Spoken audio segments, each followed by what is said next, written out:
What would you do if a desperate child showed up at your door, asking you to pretend to be their father for just one day? In the rugged plains of Wyoming, where loneliness runs as deep as the mountain valleys, one man's broken heart would be tested by a request that would change two lives forever. Tell us in the comments from which country you're watching us. My name is Matthew Sullivan, and for 3 years I've been living with ghosts. Every morning I wake up in a house that once echoed with laughter, where small footsteps used to race down the hallway, where my wife Sarah's voice would call out, "Breakfast's ready," with a warmth that could melt the Wyoming snow. But Sarah and little Michael are gone now, taken by a wagon accident on a winter road that I should have known was too dangerous. I've been alone on this ranch ever since, just me and the memories that haunt every corner of this place. It was a crisp October morning in 1885 when everything changed. Everything. I was in the barn, tending to my horses, when I heard it, a small voice calling from the direction of the house. "Hello, is anyone there?" I stepped out of the barn and saw him, a small boy, maybe 8 years old, standing on my front porch. He was thin, too thin, with dark hair that needed cutting and clothes that had seen better days. But it was his eyes that caught my attention. They were the same deep blue as Michael's had been. "Can I help you, son?" I called out, walking toward the house. The boy straightened up, trying to look braver than he obviously felt. "Are you Mr. Sullivan? Matthew Sullivan?" "I am. What's your name?" "Timothy Cooper, sir. But most folks call me Timmy." He paused, wringing his hands nervously. "I walked here from Cedar Falls. Took me most of the night." Cedar Falls was nearly 15 miles away. This boy had walked all night to get here. "What brings you all this way, Timmy?" The boy took a deep breath, as if steeling himself for what he was about to say. "Sir, I need to ask you something. Something real important." "All right. What is it?" "I need you to pretend to be my father.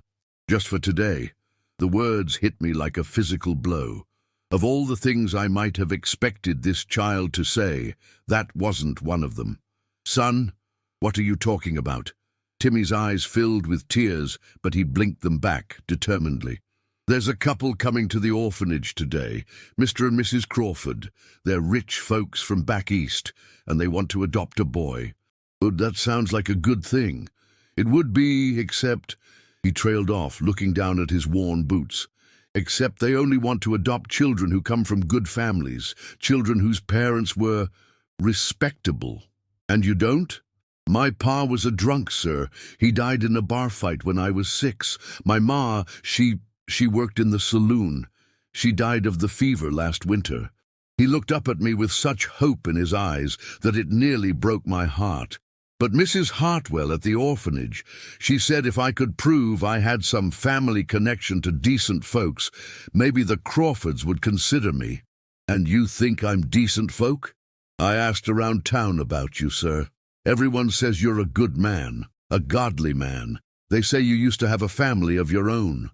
The mention of my lost family sent a familiar stab of pain through my chest. "I did, but what does that have to do with you?" I told Mrs. Hartwell that I might have a distant relative in these parts, a rancher named Matthew Sullivan. I told her he might be willing to vouch for me, to say I come from good stock. "You lied to her."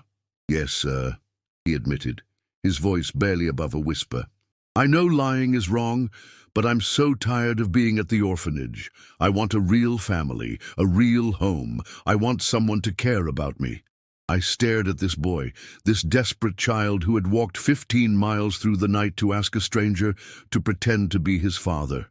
There was something about him that reminded me so much of Michael, not just his eyes, but his determination, his willingness to fight for what he wanted. "Timmy, what you're asking me to do, it's not right. It's dishonest." "I know, sir, but I don't know what else to do. If the Crawfords don't take me, I'll be stuck at the orphanage until I'm old enough to leave. And then I'll have nowhere to go, no one to care about me. What about other couples? Surely there are other people who want to adopt." "Not many," he said sadly, "and most of them want babies or girls. Boys like me, especially boys whose parents were, well, like mine were, we don't get many chances. I found myself studying this boy more closely. Despite his rough appearance, there was something refined about him, something that spoke of intelligence and heart. "How old are you, Timmy?" "8, sir. I'll be 9 come December." The same age Michael would have been if he'd lived. The same age, the same determined spirit, the same need for a father's love. "Timmy, what exactly are you asking me to do?" "Just come with me to the orphanage today. When the Crawfords arrive, tell them you're my uncle, maybe, or a family friend. Tell them my parents were good people who fell on hard times, that I come from decent stock." "And then what?" "Then if they decide to adopt me, I'll go with them, and you'll never have to see me again." The casual way he said those last words, "You'll never have to see me again," cut through me like a knife.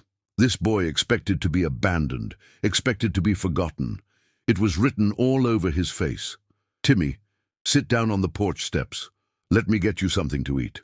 I went inside and returned with a plate of biscuits and jam, along with a glass of milk. The boy ate hungrily, confirming my suspicion that he hadn't had a proper meal in a while. "Tell me about these Crawfords," I said, settling beside him on the steps. "They're from Boston. Mr. Crawford owns factories or something.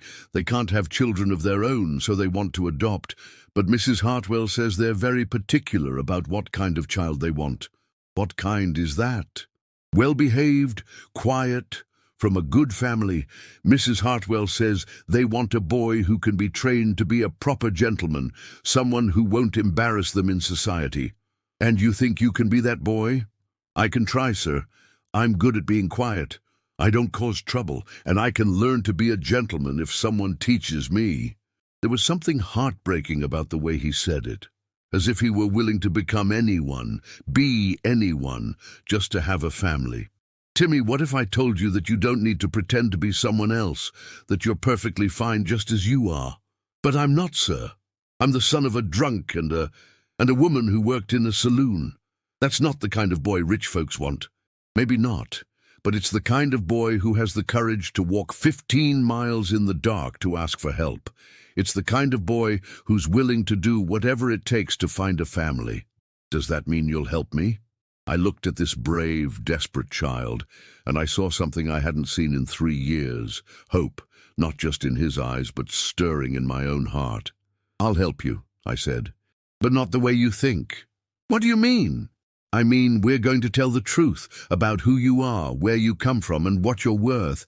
And if these Crawfords can't see your value, then they don't deserve you." "But, sir, if we tell the truth, they won't want me. Then maybe they're not the right family for you." "But what if no one else wants me either?" I reached out and put my hand on his shoulder.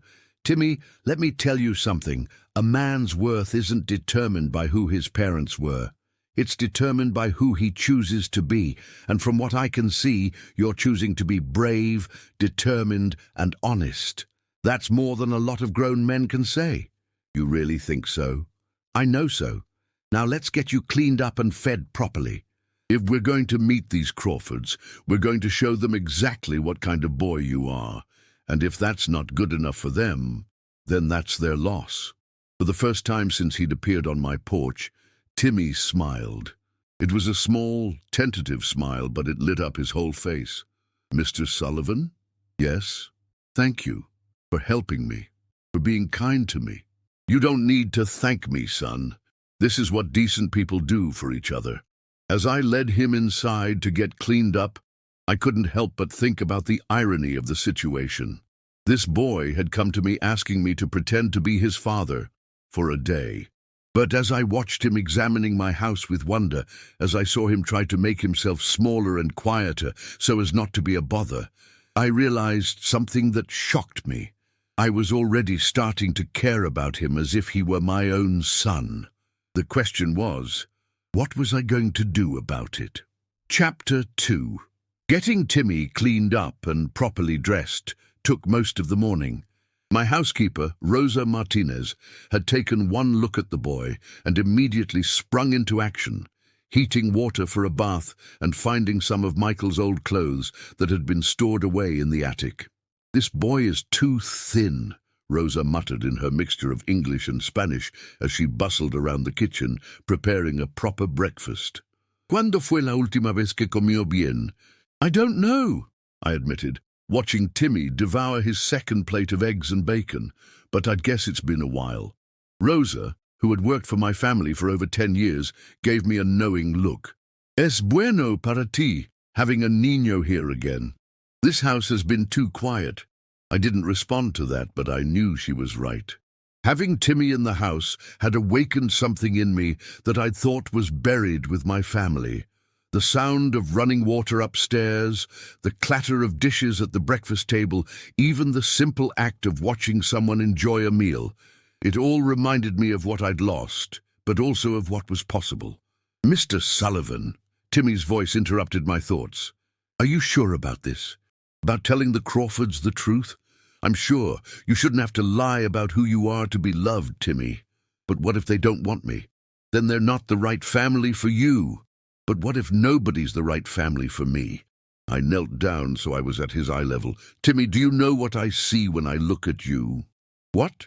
"I see a brave boy who walked 15 miles in the dark to ask for help. I see someone who's willing to work hard and be honest. I see someone who deserves to be loved exactly as he is. My pa used to say I was nothing but trouble. Your pa was wrong. You're not trouble. You're a blessing." The ride to Cedar Falls took about an hour. Timmy sat beside me on the wagon seat, wearing Michael's old Sunday clothes and looking more nervous with each mile. "Tell me about Mrs. Hartwell," I said, trying to distract him from his anxiety. "She's strict. She runs the orphanage like it's a military camp. Everything has to be perfect. Everyone has to follow the rules exactly." "And how do you get along with her?" "Not very well, sir. She says I ask too many questions. She says I should be grateful for what I have and not always wanting more." "And what is it that you want?" "Just what I told you. A family. Someone to care about me. Someone who'll teach me things and be proud of me when I do well. Those are good things to want, Timmy. Don't let anyone tell you different." The Cedar Falls orphanage was a large, imposing brick building that looked more like a prison than a home for children. As we approached, I could see several children playing in the yard, their laughter seeming oddly out of place in such a stern environment. "There's Mrs. Hartwell," Timmy said, pointing to a tall, thin woman in black dress who was walking toward us. Mrs. Eleanor Hartwell was exactly what I had expected, rigid, authoritative, and clearly not pleased to see Timmy. "Timothy Cooper," she said sternly, "where have you been? You were supposed to be here for inspection at 8 o'clock this morning." "I'm sorry, Mum. I went to get my relative like you said I should." Mrs. Hartwell's sharp eyes fixed on me. "And you are?" "Oh, Matthew Sullivan," I said, extending my hand. "I own the Double S Ranch about 15 miles from here." She shook my hand briefly, her grip cold and firm. "I see. And what is your relationship to Timothy?" This was the moment of truth. I could feel Timmy tensing beside me, waiting to see if I would lie for him or tell the truth. "I met Timmy for the first time this morning," I said clearly. "He walked to my ranch and asked for my help." Mrs. Hartwell's eyes narrowed.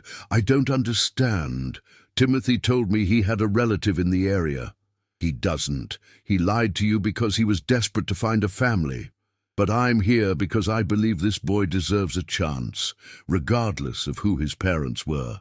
Mr. Sullivan, I think there's been a misunderstanding. The Crawfords are expecting to meet with a boy from a respectable family background. If Timothy has no family connections—" "He has connections," I interrupted. "He has connections to courage, to determination, to the kind of heart that drives a child to walk 15 miles in the dark to ask for help. If that's not respectable, then I don't know what is." Mrs. Hartwell looked flustered.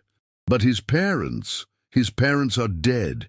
He can't change that any more than he can change the color of his eyes. But he can choose what kind of man he becomes. And from what I've seen, he's choosing to become a good one." "Mr. Sullivan," said a new voice, "I couldn't help but overhear your conversation." We turned to see a well-dressed couple approaching. The man was tall and distinguished, with graying hair and expensive clothes. The woman was elegant, with kind eyes and a gentle smile. "Mr. and Mrs. Crawford," Mrs. Hartwell said quickly. "Let me explain." "No need," said Mr. Crawford. "We heard enough. You must be Timothy." "Yes, sir," Timmy said quietly, his head bowed. "Look at me, son," Mr. Crawford said gently. "A man should look others in the eye when he meets them." Timmy raised his head and met Mr. Crawford's gaze. "Yes, sir. That's better. Now, I understand you're hoping to find a family." "Yes, sir. More than anything." "And I understand your parents have passed away?" "Yes, sir. My pa died 2 years ago, and my ma died last winter." Mrs. Crawford stepped forward. "I'm so sorry for your loss, Timothy. That must have been very difficult." "It was, Mom, but I'm managing." "I'm sure you are. Mr. Sullivan, what made you decide to help this boy?" I looked down at Timmy, who was trying so hard to be brave, and felt something shift in my chest. "Because he reminds me of my own son, not in looks but in spirit. My boy died 3 years ago, and I'd forgotten what it felt like to see that kind of hope in a child's eyes." "You have a son?" Mrs. Crawford asked gently. "I had one. He and my wife were killed in an accident." "I'm sorry. That must have been devastating." "It was. But today, meeting Timmy, I remember what it felt like to want to protect someone, to want to give them the world." Mr. Crawford studied both of us carefully. "Timothy, why don't you show my wife around the orphanage? I'd like to speak with Mr. Sullivan privately." After they left, Mr. Crawford turned to me. "What you did today, standing up for that boy, it says a lot about your character. The boy didn't need me to stand up for him. He just needed someone to see him for who he really is." "And who is that?" "A good kid who's had some bad luck. A kid who deserves a chance." Mr. Crawford was quiet for a moment. "My wife and I have been looking for a child to adopt for over a year. We've been to a dozen orphanages, met with countless children, but we've never found the right fit. And you think Timmy might be that fit? I think Timothy is a remarkable boy, but I also think he's already found his family." "What do you mean?" "Mr. Sullivan, I've been watching you with that boy, the way you look at him, the way you defend him, the way he looks at you with such trust and hope. You two belong together." My heart stopped. "Mr. Crawford, I don't think you understand." "I understand perfectly. You're a man who's lost his family, and he's a boy who's lost his. You both need each other, whether you realize it or not.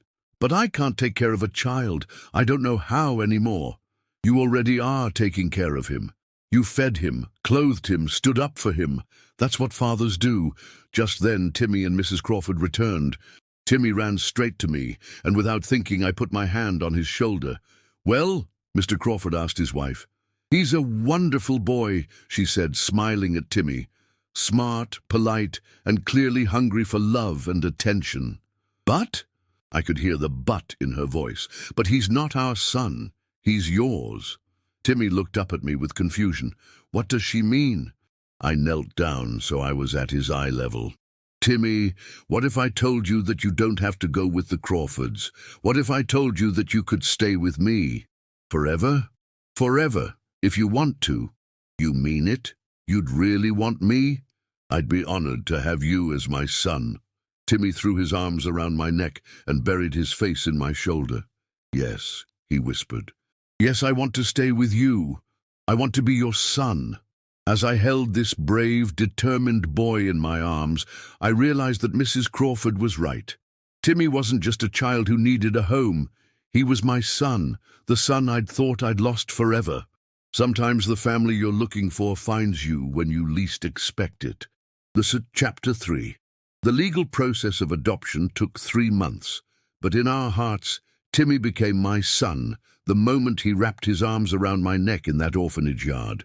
Those 3 months were filled with paperwork, interviews, and home visits, but they were also filled with something I hadn't experienced in years: joy. Watching Timmy explore the ranch, learn to ride horses, and slowly open up about his dreams and fears reminded me what it meant to be a father. Not just the protector and provider I had been before, but a teacher, a friend, and a guide. "Pa," Timmy said one evening as we sat on the porch watching the sunset. He had started calling me Pa about 2 weeks after coming to live with me, and it never failed to make my heart swell. "Yes, son? Do you ever miss them? Your first family?" It was a question I had been expecting, but it still caught me off guard. "Every day," I said honestly, "but missing them doesn't mean I love you any less. The heart has room for more than one family." "I miss my ma sometimes too," he admitted, "even though she wasn't like other mothers. Your ma loved you the best way she knew how. That's what matters. Do you think she would have liked me having a new father?" "I think she would have wanted you to be happy and safe, and if that means having a new father, then yes, I think she would have liked it." Timmy was quiet for a moment. "I'm glad you didn't pretend to be my father that day." "Why's that?" "Because if you had just pretended, it would have been a lie. This way, it's real." "Yes," I agreed, pulling him closer. "This is real." The official adoption ceremony was held in the courthouse in Cedar Falls on a cold December morning, just 2 days before Timmy's 9th birthday. Judge William Foster, a kind man who had known my family for years, presided over the proceedings. "Timothy Cooper," Judge Foster said solemnly, "do you understand that if I approve this adoption, Matthew Sullivan will become your legal father in every way?" "Yes, sir," Timmy said, standing straight and tall in his new suit. "And do you want this adoption to take place?" "Yes, sir. More than anything. Matthew Sullivan," the judge turned to me, "do you understand that if I approve this adoption, you will become fully responsible for this boy's welfare, education, and moral guidance?" "I do, Your Honor." "And do you want this adoption to take place?" "Yes, Your Honor. I want Timothy to be my son." Judge Foster smiled. "Then, by the power vested in me by the state of Wyoming, I hereby approve this adoption. Timothy Cooper, you are now legally Timothy Sullivan. Congratulations to both of you." The small crowd that had gathered, Dr. Mitchell, Rosa, the Crawfords, and a few neighbors, burst into applause. But I only had eyes for Timmy, who was grinning from ear to ear. "I have a real father now," he whispered to me as we left the courthouse. "And I have a real son," I whispered back. The party at the ranch that afternoon was the first celebration I had hosted since Sarah and Michael's death. Rosa had outdone herself with the food, and our neighbors had brought gifts and good wishes. But the best part was watching Timmy laugh and play with the other children, no longer the scared, desperate boy who had appeared on my porch 3 months earlier. "He's thriving," Dr. Mitchell observed, standing beside me as we watched Timmy show the other children how to lasso a fence post. "He is. He's smart as a whip and eager to learn everything." "And how are you doing, really?" I considered the question. For the first time in 3 years, I feel like I have a purpose again, like I'm building something instead of just surviving. "That boy saved your life as much as you saved his." "Maybe so, but I think we saved each other." As the party wound down and our guests began to leave, Timmy came running up to me, his face flushed with excitement. "Pa, this is the best day of my life." "Mine too, son, mine too." That night, as I tucked him into bed in the room that had once been Michael's, Timmy looked up at me with serious eyes. "Pa, can I ask you something?" "Of course." "Do you think your first son would have liked me?" The question made my throat tight. "I think he would have loved you. You have the same brave heart he had." "And do you think I'm a good son?" "You're the best son a man could ask for, even though I'm not really yours, even though I don't have your blood." I sat down on the edge of his bed and took his hand. "Timmy, listen to me carefully. Blood doesn't make a family. Love makes a family. Choice makes a family. And I choose you every single day. I choose you too, Pa." "Good. Because we're stuck with each other now." He giggled, and the sound filled the empty places in my heart. 6 months later, in the spring of 1886, I stood in the same courthouse where Timmy had become my son, but this time for a different ceremony. Dr. Mitchell had introduced me to his sister-in-law, a widow named Catherine, who had moved to Wyoming to start fresh after her husband's death. Catherine was kind, intelligent, and most importantly, she loved Timmy as if he were her own child. When I proposed to her, she said yes on one condition, that Timmy would always know he was wanted and loved by both of us. Do you, Matthew Sullivan, take Catherine Mitchell to be your lawfully wedded wife? I do. And do you, Catherine Mitchell, take Matthew Sullivan to be your lawfully wedded husband? I do. Then by the power vested in me, I pronounce you husband and wife. As we kissed, I heard a loud cheer from the crowd, and I knew without looking that it was Timmy, celebrating the fact that he now had both a father and a mother. The wedding reception was held at the ranch, and as Catherine and I danced our first dance as husband and wife, I saw Timmy sitting on the porch with Rosa, both of them smiling as they watched us. "He's happy," Catherine said, following my gaze. "He is. We all are." "It's funny," she mused. "A year ago I was convinced I'd never have a family again. Now I have a husband and a son. And I have a wife and a son. Sometimes the best things in life come when you least expect them." Later that evening, as the guests were leaving and Catherine was inside organizing the wedding gifts, I found Timmy sitting alone on the porch steps, looking thoughtful. "What are you thinking about, son?" "Just remembering that morning when I came here and asked you to pretend to be my father. And now? Now you really are my father, and I have a mother too, and a real home. How does it feel? Like I'm the luckiest boy in the world." I sat down beside him and put my arm around his shoulders. "You know what I realized today?" "What?" "That morning when you asked me to pretend to be your father, I thought you were asking me to lie. But you weren't. You were asking me to remember who I used to be, who I could be again. I don't understand. You were asking me to remember what it felt like to be a father, to care about someone more than yourself, to have hope for the future instead of just grief for the past. And did I help you remember? You didn't just help me remember, son. You helped me become a better man than I was before." "Really? Really? Before you came along, I was just existing. Now I'm living." "Me too," he said softly. "I'm really living now." As we sat there in the gathering dusk, I thought about the journey that had brought us together. A desperate boy walking 15 miles in the dark to ask a stranger for help. A broken man who had forgotten what it meant to hope. Two lost souls who had found each other and discovered that sometimes the family you're looking for is the one you create. "Pa?" "Yes, son?" "Thank you." "For what?" "For not just pretending to be my father that day. For choosing to really be my father instead. Thank you for asking me to be your father, for giving me the chance to love someone again. I love you, Pa. I love you too, son. More than you'll ever know." As the stars began to appear in the Wyoming sky, I held my son close and marveled at the strange and wonderful ways that life can surprise you. A boy who had come to my door, asking me to pretend to be his father for just one day, had ended up giving me a lifetime of purpose, love, and joy.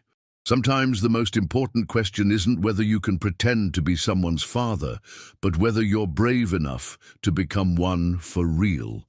And sometimes the answer to that question changes everything. What did you think of this heartwarming story of family, second chances, and the power of love? Did Timmy's request touch your heart as much as it touched Matt's? Share your thoughts in the comments, and don't forget to subscribe for more inspiring stories about the bonds that make us family.